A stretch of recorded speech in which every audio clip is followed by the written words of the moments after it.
Hello everyone, welcome to editorial analysis. This is Funny Dheeraj.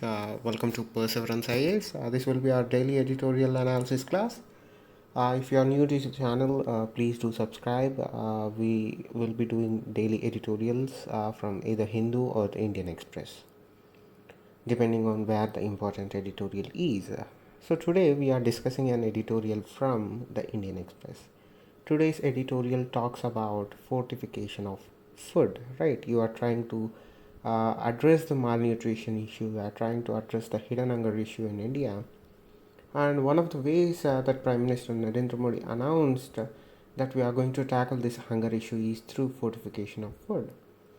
Now, let us talk about what is fortification of food in the first place. Then we'll discuss about. So, the article for today is meeting the portion challenge. So, portion means nutrition, nutritious food. Now, on August 15th, during his speech, Prime Minister Narendra Modi said that we are going to need and ensure portion, that is nutrition to country's women and country's children. Now, during the same speech, he announced that by 2024, rice which is being provided to the poor and socially and economically backward sections of the society by the government schemes, whether the central or the state, which may be the PDA scheme, the midday meal scheme, or the Angadwadi scheme, or any other central sponsored or state sponsored scheme, will be fortified, meaning the rice that they are going to distribute by the end of 2024 through government schemes is going to be fortified. So, as I said, first let us understand the meaning of fortified or fortification of food. Then we will discuss the nuances of this article and what are the advantages of this scheme and what are the issues as to why we need to pursue this on a war footing basis. So, to understand what fortification of food is, right? Fortification is the simple process of enriching an food item with micronutrients, right? You have a food item, and the food item is being enriched by a process of adding micronutrients. Micronutrients are nothing but essential elements and vitamins, right?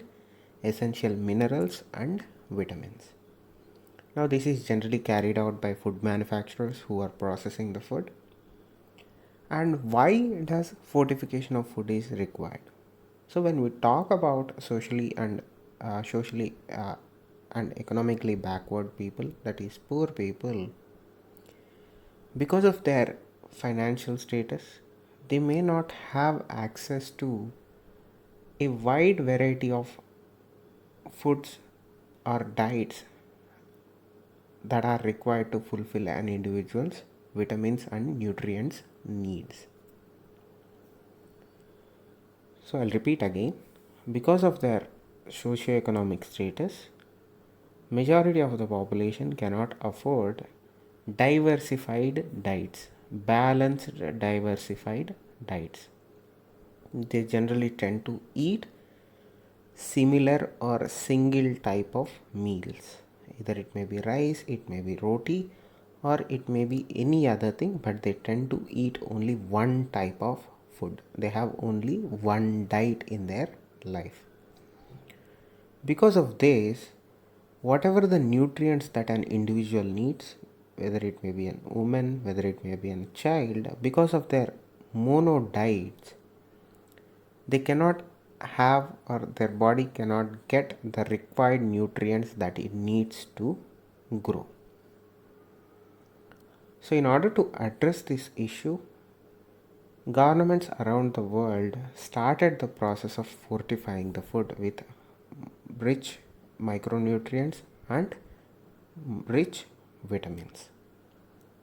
Now, the idea is to, even if the person, a child or a woman or an individual, takes a single diet, a single food item, their body gets the required nutrients and vitamins so that they are not malnutritioned or undernutritioned. right? That is the idea behind fortification of rice. So that is what fortification means. Now let us understand why fortification of food is done in the first place. So what is your daily habit in your family, or if you are living alone, what is the habit is you have morning a breakfast which is different. You have lunch, again you have rice, you have roti, you have curry, you have dal, you have any other thing, but you have different items in your lunch. Then comes your dinner, where again you will have different food item. So that is a diversified diet. You are not eating a single item every day, all the time. Either it's for the breakfast, your breakfast is different, your lunch is different, and your dinner is different.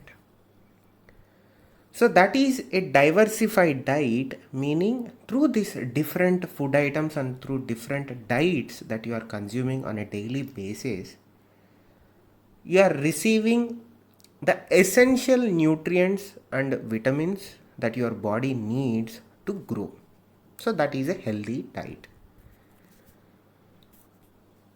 So when you are a socio-economically backward person or a family, if you are poor and you are dependent on government schemes to feed your family, and you are a daily wager and you cannot afford a diversified diet, so whatever you are eating is dependent on whether you worked that day or not. One thing. Second thing is what kind of food the government is giving to you on rations, right? That is public distribution system, ration shops or whatever it is.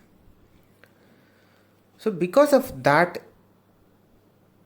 you don't have the ability to buy different food items to feed yourself and your family. So you are entirely eating one food item or one type of diet on a daily basis, repeating it day by day.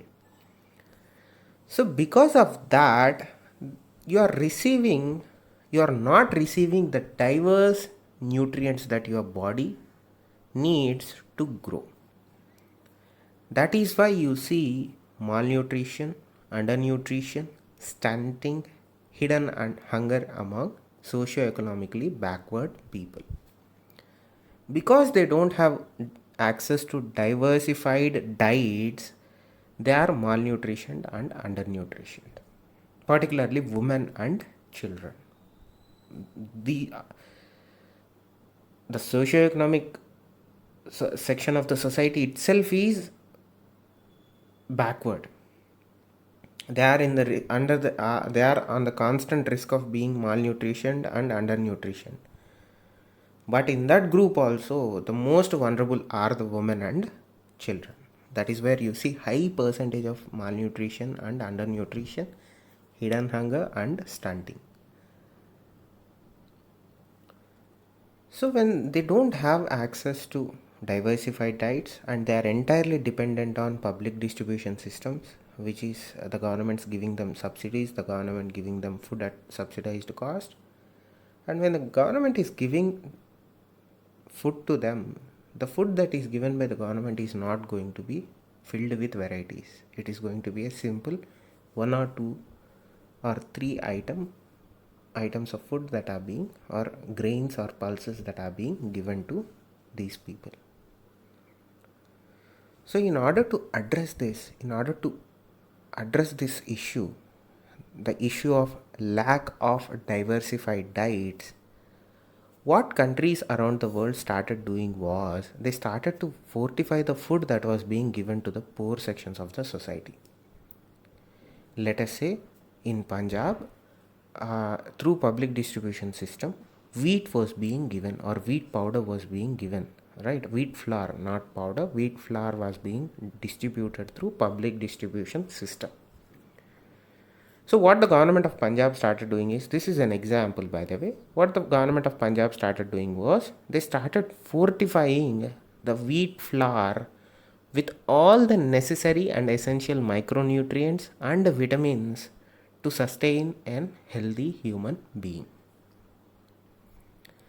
Even the social economic backward people of Punjab were eating wheat flour or items made out of wheat flour on a daily basis, Because that wheat flour was fortified, they were receiving the required nutrients that their body needs while they were growing, hence preventing malnutrition and undernutrition in women and children particularly.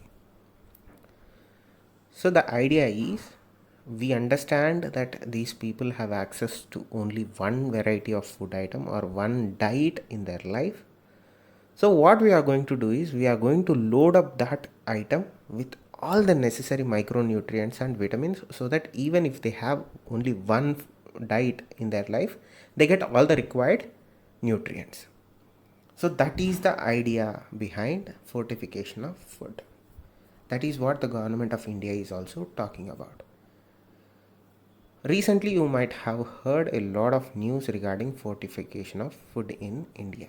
You might have heard the advantages of it and the disadvantages of it, but there are more advantages when compared to disadvantages. The disadvantages come on the way that fortification of food is done, the process behind. To simplify it, where critics find fault with fortification of food is the process. They don't want that process to be overdone and to be unscientific. What critics of this scheme are saying is, do it in a proper way, do it in a natural way, do it in the right and scientific way, and that is what the authors of this article are also saying. Now, malnutrition, particularly in low income families and vulnerable sections of the society who cannot afford balanced, diversified diets, is an issue that we discussed in length right now. Now we have to use science to address this issue. Whatever the government is trying to do, it should be done in a scientific way. Indian scientists, particularly at Indian Council of Agricultural Research (ICAR), have been at the forefront of addressing this issue. They have not only been developing fortification technologies or fortification processes of food, the process that they were developing were biofortification, meaning the minerals and the micronutrients that are added to the food items are not being done through chemical processes, but they were being done through biological processes, right? They were trying to do it in a very scientific and a very healthy green way, because they were developing 21 varieties of biofortified staples that included wheat, rice, maize, millets, and many other things. But the process that we're trying to develop and they successfully developed was biofortification of the crop itself. So that is a huge win. So these process or these crops that they were developing were not genetically modified. They developed a new process which involved conventional crop breeding techniques, which doesn't involve genetic modification. Again, there is a huge win for us also. Now what they were developing was, they were developing biofortified crops that have 1.5 to 3 times higher levels of proteins, vitamins, minerals and amino acids compared to traditional varieties of the same crop. And these were, mind you, not genetically modified. They were conventionally crop techniques used and developed crops. Now there were some international organizations that also helped our scientists to develop these kinds of techniques, and that is welcome. Now, as I said, more than 40 countries have adopted and released biofortified crops. So this is a proven technique. This is not something entirely new that is risky. It is already tested and proven and distributed also. Now when Prime Minister says that India must be malnutrition free, it is Kuposhan Mukt Bharat, which means that we are trying to eradicate malnutrition in our country. So recently there was this FAO report called the State of Food Security and Nutrition in the World 2021 report. The findings of this report, particularly in relation to India, were little bit startling, because India had the highest portion of stunted children in the world, right? India had 30% of its children showing signs of stunting, right? Wasted children was also high. Percentages of wasted children was also high, which was 17.3%, right? These numbers were related to children below 5 years of age. Now when you look at that numbers, this is scary, and this is in regards to children, but when you compare it to the entire population, 15.3% of India's population is undernutrition or undernourished. So these numbers are a little bit scary. That is why we need to address this issue and tackle this issue right now, because this is a critical moment for us in order to meet our sustainable development goal of eliminating all forms of malnutrition by 2030. Otherwise, this thing is going to continue for some more years, causing more stunting, more wasting, and more hidden hunger in our population.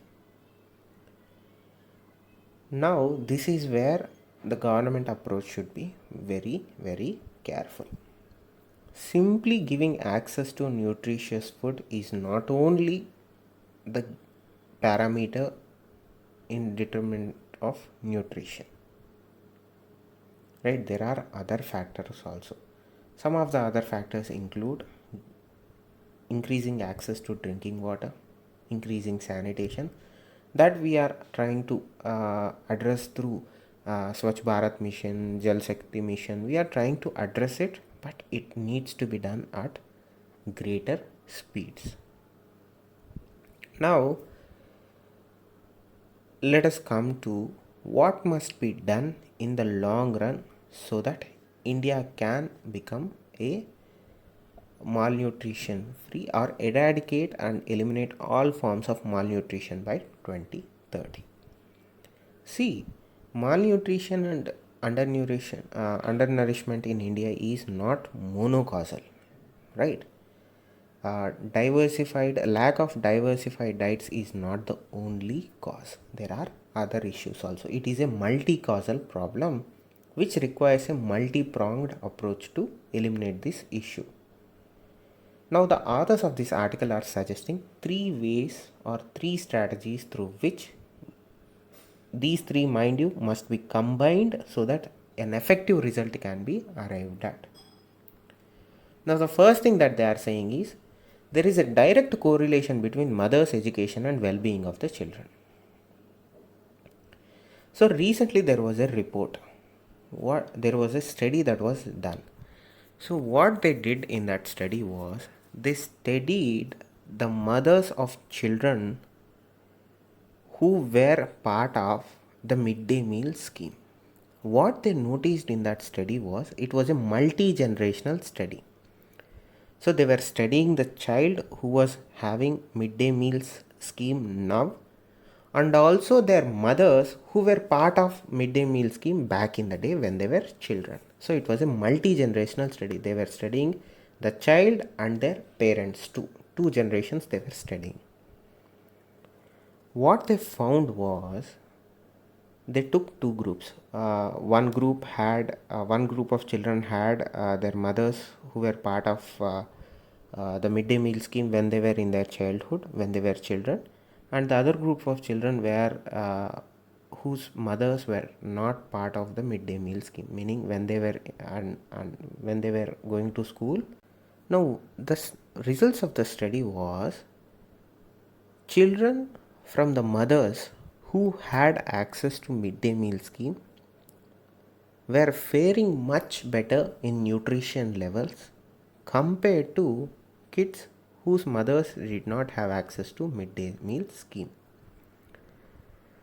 So when their mothers, the group of kids whose nutrition level was good, when their mothers were going to school, they had access to midday meal scheme. So they too had access to good nutritious food, or at least acceptable nutritious food at their growing stage or at their growth stage. Because of that foundation, their children, the next generation who were part of now midday meal scheme, had better nutrition than other group of kids. So whatever the results that midday meal scheme is having, it is having generational effect. It is not only affecting the current generation, it is also affecting the future generation in a positive way. So, the authors are suggesting that when a mother's education and well being is cared properly, automatically the child's well being is also taken care. So, they are saying that you need to educate mothers in a proper way in everything. You need to educate them of disadvantages of having the least diversified diets. You need to explain them the suffering of stunting, wasting, and anemia. And the government must ensure that female literacy goes up to a considerable level so that these issues do not translate or transfer to next generation. That is the first thing that they are saying. The second thing that they are saying is innovation in biofortification or biofortified food can alleviate malnutrition only when they are scaled up with supporting policies. Simply developing biofortified crops is not enough. What you need to ensure is the crops that you are developing right now through which are biofortified, you need to ensure that farmers all around India are adopting those crops, particularly in the areas where high percentages of malnutrition and undernourishment is being noticed. Second, that should be one policy. Second policy should be you need to expand R&D in agriculture. You need to ensure and incentivize farmers for using these kinds of crop in their fields, for growing these kinds of crops, because what you need is a sustainable supply chain for these kinds of crops. You need distribution channels, you need sustainable value chains. So, when the farmers are incentivized to grow these kinds of biofortified crops, it means that the access to these biofortified crops goes up significantly. The additional thing that the government of India can do is to ask or seek the participation of private sector in these kinds of segments. So it can create two groups. One, you create biofortified crops for socially economic backward people.